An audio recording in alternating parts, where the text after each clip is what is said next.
Welcome to Underground Voices, the podcast of the Mineworkers Union of Namibia, where we bring real conversations to the front lines of worker justice. I'm Ilka Plant, and today we're unpacking the issues that shape the everyday lives of Namibian mine workers. Therefore, I'm glad to announce our first guest for the first episode. That's the General Secretary of the MUN, that's Comrade George Ampweya, a leading voice in the struggle for fair labor practices and dignified work.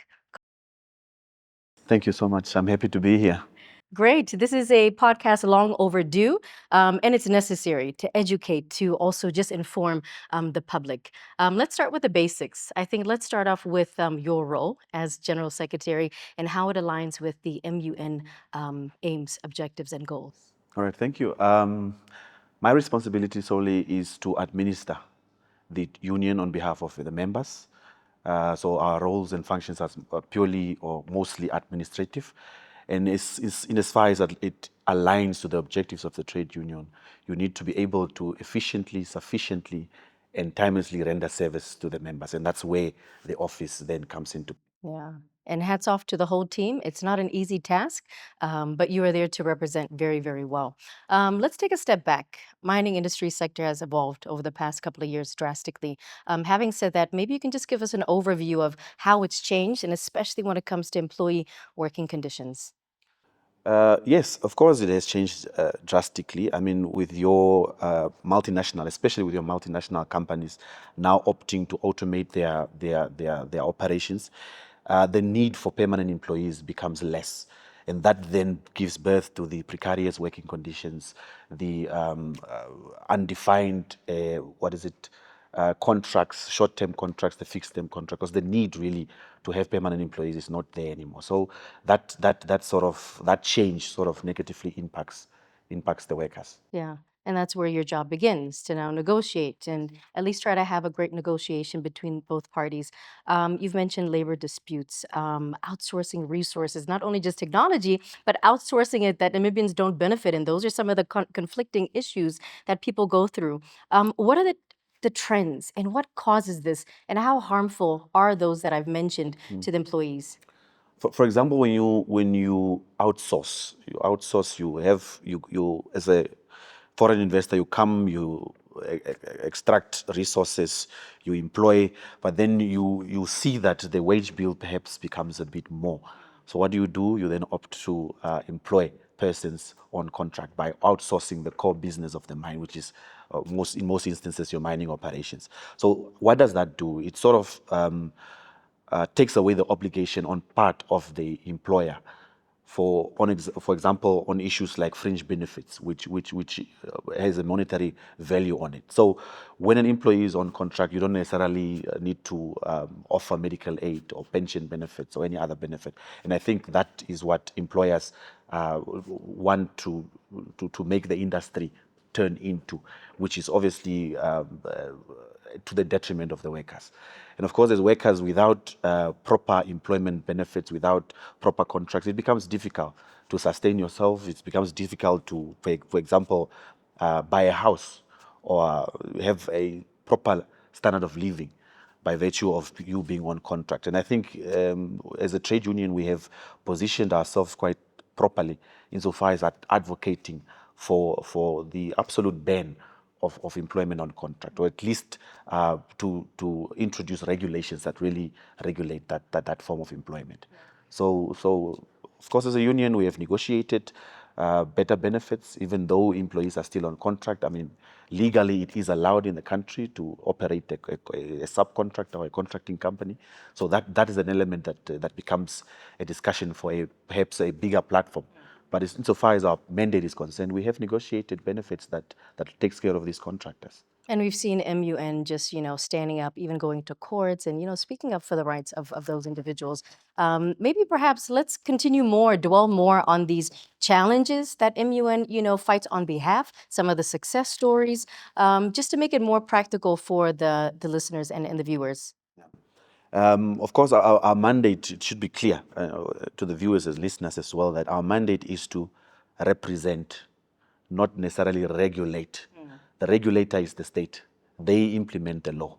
We are sort of the watchdogs to make sure that these laws are implemented at the workplace and they are being complied with.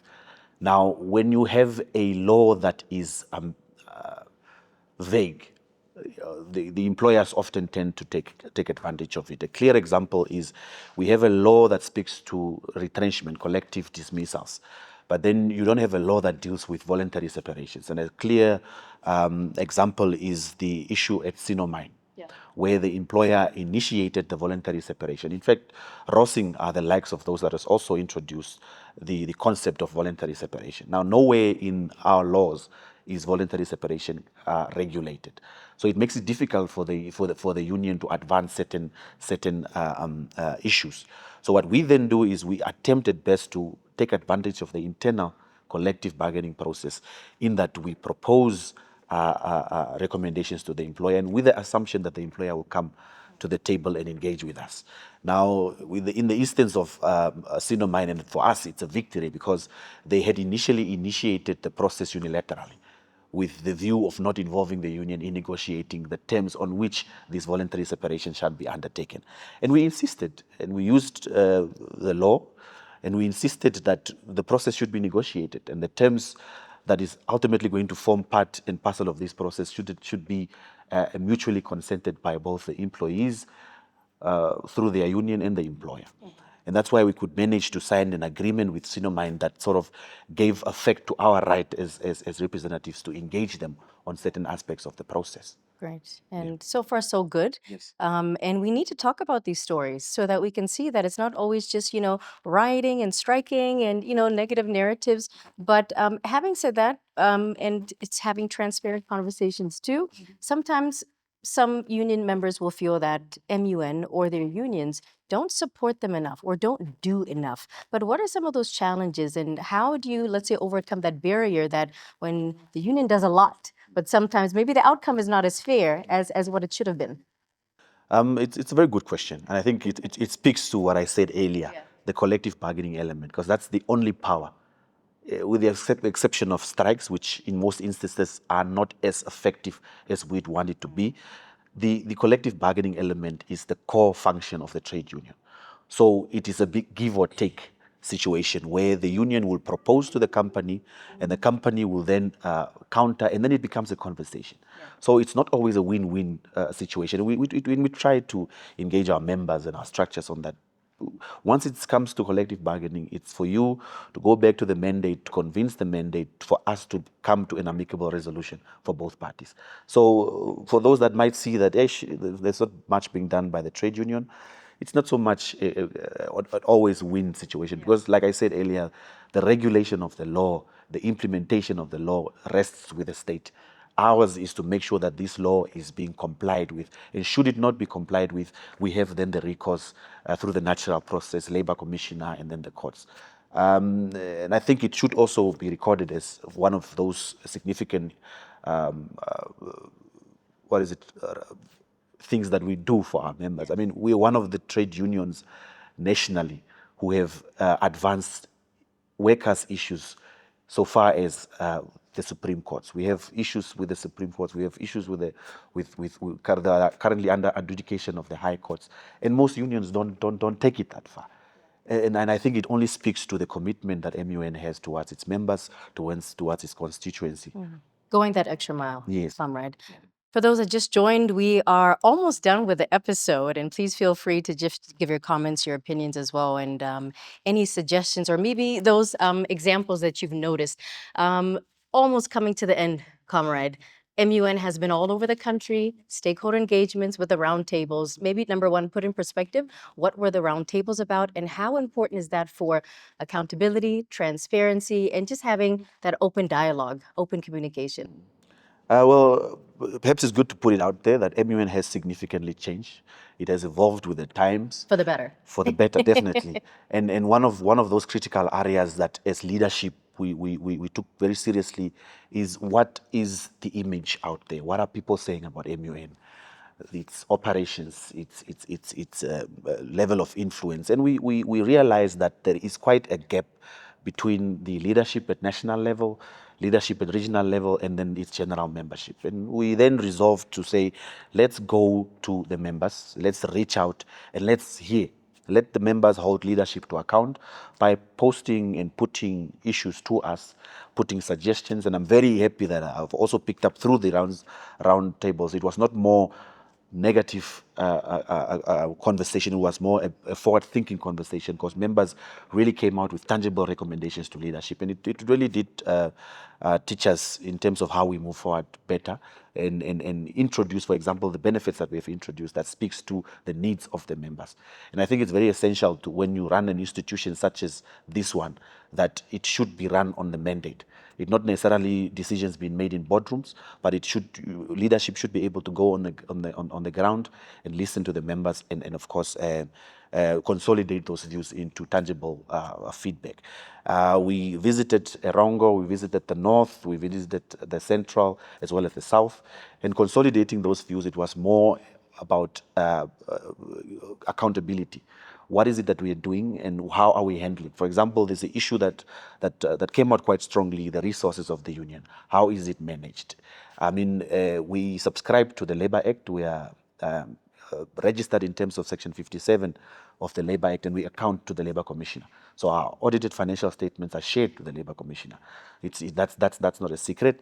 Obviously, also documents, should any member paid up through their structures respectfully come to the office and request for some of these documents are clearly shared with you.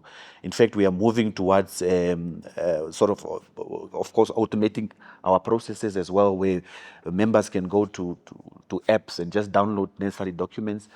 And for us, that is very important insofar as accountability is concerned. But we really do appreciate the support. We really do appreciate the positive feedback that we have received. And of course, as we grow as a union, we grow knowing that we are being guided by the mandate, we are being guided by the members. And at any point, should members feel that we are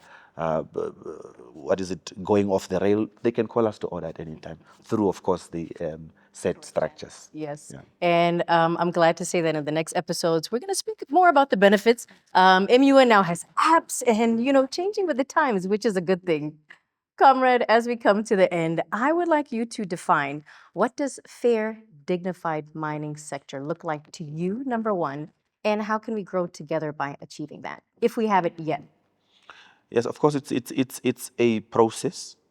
And I'm always personally of the view that you cannot use the word dignity without money. Yes.